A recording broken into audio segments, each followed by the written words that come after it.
Welcome back, mga kaaltab. Ito na naman po ang inyong lingkod, si Mr. Destiny. At magbibigay po tayo ng pinakamainit na update po ngayon sa social media. Ito yung mga ebidensya at resibo, mga kaaltab, na wala naman po talagang issue kay Catherine at kay Alden Richards. Kasi hindi naman po ito binabalita ng 24 oras. Hindi po ba? Dapat ang balita po ng 24 oras pumapabor nga po kay Alden Richards at kay Catherine. Pero kumbaga dead ma lang. Alam naman po kasi ng GMA Network na kung sila po may magpo-push, talagang may mali. Di po ba? Baka isa rin po ito sa mga kondisyon ni Alden Richards sa GMA Kapuso na wag nang palakihin pa yung issue. Hayaan na lang yung ibang tao, hayaan na lang yung mga reporter ng ABS-CBN, mga tabloid, na magpakalat ng mga ganon. Kasi sa totoo, una sa lahat, hindi naman po nagpapa-interview sa ibang media si Alden Richards. Pansin nyo, halos karamihan po ng mga media na nag-i-interview kay Alden sa GMA Network. Wala siyang kumbaga balita na galing sa labas. Although gustong-gusto nga po ng pep.ph na ma-interview si Alden Richards, pero never po itong kumbaga pumayag na ma-interview. Kaya ang sabi ko sa inyo, mga kaaldab, although yung mga interview related sa pelikula po pwede. Sa ngayon, hindi nila makukuha yung interview ni Alden. Dahil alam naman po natin na kumbaga hands off nga po muna si Alden Richards pagdating sa issue kay Catherine. Di po ba? Real talk kaya, mga kaaltab. Kaya kung mapapansin nyo, yung mga reporter po, hindi galing talaga sa GMA. Ito yung mga Abante News, Scoop.com, yung Inquirer, Philippine Star ngayon. Dito nyo makikita at mababasa. Pero kung titignan nyo po ang GMA website, wala po kayo dong makikita. Wala po kayo dong mababasa man lang na article na sinusulat. Although sinasabi nila na ng GMA na mga nakakakilig na mga eksena na abangan at kumbaga nagkalooban ng loob, yung tipong walang issue, yung tipong normal lang yan kasi magkatrabaho sila Kaya sabi ko nga po sa inyo, kung gusto lang po ng GMA na laging tatanungin si Alden Richards about sa kanila ni Catherine po pwede. Pero bakit hindi magawa?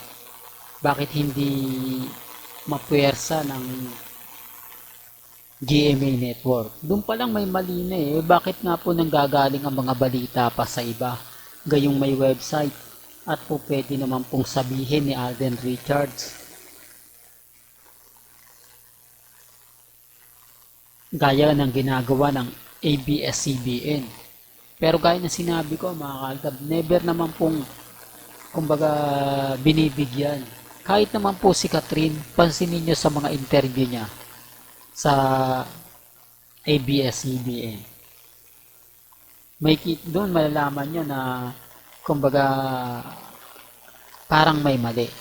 Parang may mga kaganapan doon na talagang yung masasabi mo na hindi siya ganun ka yung ang ibig kong sabihin, mga kaldabo, ang pinupunto natin hindi naman siya masyado malaking balita. Pinupush lang po ng mga cut din. Di po ba? Tapos sa akin po sila magre-react na kumbaga hindi daw totoo yung mga sinasabi ko, hindi daw totoo yung mga binabalita ko. Pero okay lang naman po yun. Alam nyo naman po dito sa channel ni Mr. Destiny na kapag nabibigay tayo ng mga update, nabibigay tayo ng mga kaganapan, talaga naman pong 101%. Lalong-lalo na po pagdating kina Main Paul Garson at Richard Polterson. Pansinin nyo, walang update si Mengay. Hindi siya nag-post, hindi siya nagbibigay ng mga ikasasama ng loob ng mga Aldab Nation. Hindi siya nagbibigay ng mga update kung ano man po yung nangyayari sa kanila ng weekend. Kaya ang sabi ko sa inyo, ako hindi malabo po eh. Kasi kung sila po ni Congressman, hindi dapat ang dami niya mga update. Ang dami nilang mga post, ang dami nilang mga ganap. At kay Alden naman po, kita nyo lagi, di po ba?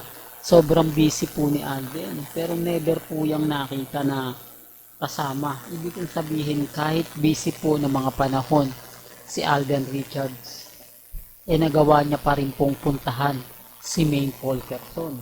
Nagawa niya pa itong sorpresahin.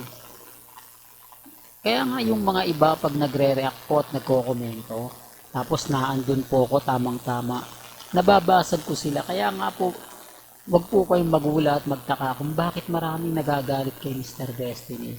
Kung bakit marami naiinis kay Mr. Destiny. Kasi ako rin po yung isa sa nagbibigay sa kanila ng paliwanag. Ako rin yung isa sa nagsasabi sa kanila na ito yung totoo. Ito yung 101% na legit. Doon pa lang affected na sila eh. Doon pa lang mararamdaman mo na kumbaga ayaw pang tumigil ng Aldab. Bakit hanggang ngayon nananatili silang kumbaga umaasa? Po ba? Kaya ang sabi ko sa inyo mga Aldab, may mga bagay-bagay po na panalo po tayo. Gaya po ng mga lagi kong pinapaliwanag, bakit lagi naka-private type ang relasyon ni Congressman at ni Engay? Bakit tahimik ngayon si Ibiang? Nasa na yung dating tapang at angas niya na kapag ka nagkaroon o nag-asawa na sina Congressman at si Mengay, anak agad-agad ang hihilingi niya. Pero bakit naunahan pa po siya ni Rhea at Alde? Bakit kumbaga si Rhea